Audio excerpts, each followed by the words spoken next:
रविचंद्रन अश्विन ने international cricket से retirement ले लिया। अब लगातार कुछ दिन तक अश्विन पे बात होगी, उनके किस्से निकाले जाएंगे, खोजे जाएंगे और उन्होंने किताब भी लिखी थी आई हैव द स्ट्रीट्स अ कुट्टी स्टोरी। तो उसमें बहुत सारी चीज़ों पे बात की थी। इंटरनेशनल क्रिकेट में वापसी के इंटरनेशनल क्रिकेट में पहला कदम, धोनी, चेन्नई सुपर किंग्स, परिवार, बचपन, दादाजी, मम्मी पापा, कितना स्ट्रगल और सब कुछ, और स्पेशली स्ट्रीट क्रिकेट जहाँ से वो निकले, जहाँ से बने। तो इसी में धोनी का बड़ा रोल रहा था अश्विन के करियर पे, उनके बारे में काफ़ी कुछ बताया। और अश्विन ना इस तरीके के प्लेयर थे पहले, क्योंकि अब तो वो बहुत कंफर्टेबल है, अब तो उनको लगता है कि हाँ मुझे पता है मुझे क्या करना है और मेरा वही काम है। पहले ऐसा होता था कि जो होता है ना नेट बॉलर्स में कि यार मैंने इतनी अच्छी गेंद डाली, इसने रिस्पॉन्ड नहीं किया, इसने कुछ बोला नहीं वेल बॉल्ड, क्योंकि बहुत सारे इंटरनेशनल क्रिकेटर्स को उन्होंने किया है, श्रीलंकन प्लेयर्स के साथ सामने उन्होंने नेट बॉलिंग की, लेकिन कोई जवाब नहीं देता था। लेकिन धोनी के केस में चीज़ें उलट थी और इसीलिए धोनी से शायद प्यार भी अश्विन का ज़्यादा है। और धोनी की कप्तानी में चेन्नई सुपर किंग्स में आना वो भी बहुत कमाल था। तो ऐसे ही एक किस्सा उन्होंने बताया था कि धोनी के साथ जो उनके रिश्ते हैं ना वो हमेशा से बढ़ते रहे।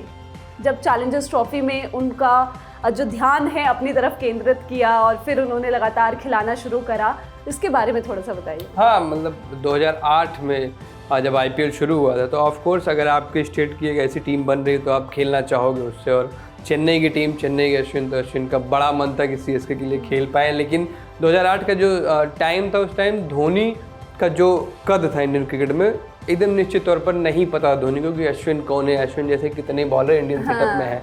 तो अश्विन का पूरा प्लान यही था कैसे अपनी तरफ ध्यान खींचे। तो ये मौका मिला चैलेंजर ट्रॉफी में जब कमाल का स्पेल डाला। और होता ना किसी दिन आप बहुत ज़्यादा अंदर से प्रेरित होते हो कि नहीं आज तो अच्छा करना ही करना है, और आपकी गेंद भी टप्पा पड़ने लगता है, क्योंकि स्पिनर अगर टप्पा नहीं पकड़ पाएगा तो बहुत सारी दिक्कत होगी। ऊपर पिच करोगे तो खाओगे, छोटी पड़ेगी तो खाओगे, टप्पा बहुत जरूरी होता है। उस दिन अश्विन का टप्पा एकदम परफेक्ट पड़ा, उनका गोल था, बहुत परेशान किया। उनका गोल था कि मुझे एमएस धोनी की विकेट लेनी है।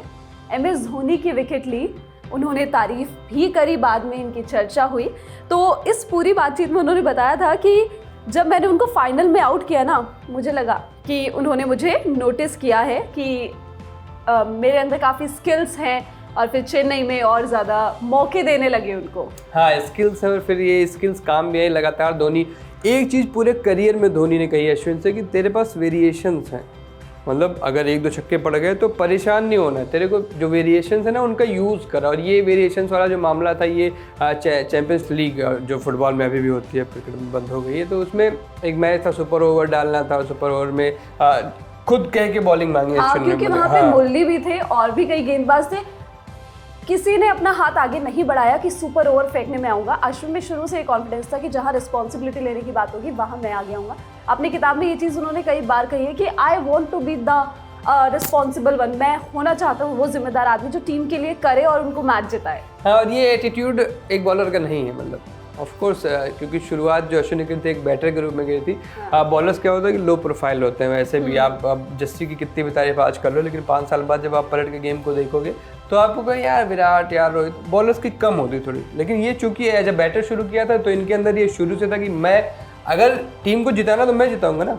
लेकिन उस मैच में ये नहीं हुआ, सुपर ओवर फेंकने आए, एक गेंद बड़ी अच्छी डाली। लेकिन ये हमेशा ना सीधा नहीं पड़ता कि आप अगर चाहो कि मैं जिम्मेदारी ले लूँ और वो सही भी हो जाए। ये यही हुआ उस चैंपियंस लीग के मैच में। और डेविड हसी ने एक गेंद तो अच्छी पड़ गई, उसके बाद क्या हुआ कि डेविड हसी ने एक अच्छा शॉट खेल लिया। तो स्पिनर जब पिटता है तो क्या सोचता है कि अगली गेंद, चूँकि ये सोच रहा होगा मैं लूप डालूंगा, मैं टर्न कराऊंगा, तो मैं इसको सीधी मार देता हूँ, तेज मार देता हूँ, पैड्स पे विकेट मिल जाएगा। लेकिन ये दांव पड़ा नहीं और फिर उस दिन 22 रन आए, उस ओवर में हार भी गए और पूरी तरह से फिर धोनी ने फिर वही कहा कि भाई तेरे पास वेरिएशन थी तो क्यों गया पेस के चक्कर में, वेरिएशन डालता और विकेट लेके जाता। लेकिन फिर धोनी का भरोसा जो था ना वो बरकरार रहा। अगले गेम में भी 17वां ओवर दिया, क्रूशल ओवर दिया, उसमें 2 विकेट निकाले, अश्विन ने प्लेयर ऑफ द टूर्नामेंट बने। तो ये जो बॉन्ड है ना ये बड़ा पुराना था। और अक्सर अश्विन ने शायद अपनी किताब में लिखा भी होगा कि जब धोनी ऐसा कुछ कहते हैं कि तू अपनी वेरिएशन पे भरोसा करे, या जब वो भरोसा दिखाते हैं तो ऐसा लगता है कि जैसे कोई फादरली फिगर बात कर रहा हो। वो जिस तरीके से समझाते हैं और अपना समझ के और जिस तरीके से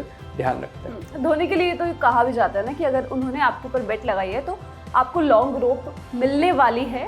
अश्विन के साथ ये हुआ, फिर वो दूसरी टीम्स में गए, लेकिन अब सीएसके में घर वापसी हो गई है। और अब जब इंटरनेशनल क्रिकेट छोड़ दिया है तो हमको मोस्टली यूट्यूब और सीएसके के खेमे में दिखाई देंगे। और टीएनपीएल एक दो सीजन बाद मुझे लगता है कि हेड कोच महेंद्र सिंह धोनी और असिस्टेंट कोच रविचंद्रन अश्विन ये भी सेटअप हो सकता है सीएसके का, क्योंकि मेंटोनेंद्र सिंह धोनी के सेटअप में वापस आ गए हैं। एक पहिया, एक जो चक्कर होता है ना समय का, वो पूरा हो चुका है। जहाँ से करियर शुरू हुआ था वहीं पे करियर की वापसी भी खत्म भी यहीं पे होगा मुझे लग रहा है, क्योंकि अब आईपीएल में भी मुझे नहीं लगता कि अश्विन किसी और टीम में जाएंगे। हाँ, और ये धोनी का किस्सा, धोनी अश्विन का किस्सा आपको कैसा लगा हमको कमेंट्स में बताइएगा। मैं गरिमा हूँ, ये सूरज है और आप लोग ललन टॉप देख रहे हैं और देखते रहिए। शुक्रिया।